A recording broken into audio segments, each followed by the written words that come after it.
Орта Халыма районун Оскола нинага хаста хоголоргар 16 төгүлүн Спартакиада ытылына. Налимска бөхөлөгүн хуяна сагалабыт күрага сыллата үрдүктер ахинахтыгахыр. Быйыл төт команда калан кыттынылла онтон атын хуяннар кетахтен көрүүгө видео устууларын ыттылар. Черлидинг, степ аэробика, 30 метрга сүйрүү, огой үнтүргуту барата агыс көрүнгө карачаннар 2 күн устата көн көрүстүлөр. Түмүккө кыйлагынан корат сказка хуяна аттанна быйылгы Спартакиаданы колокольчик детсат Илян сагаланы ытта. Черлидинг сөптү бергене быйыл бу күлү ататы болобур.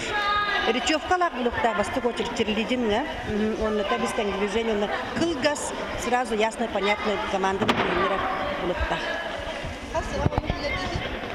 Беги алтагына калдыбыт. Үс кыз, үс ол. Бары көрүнгө бартыгар кыттабыт.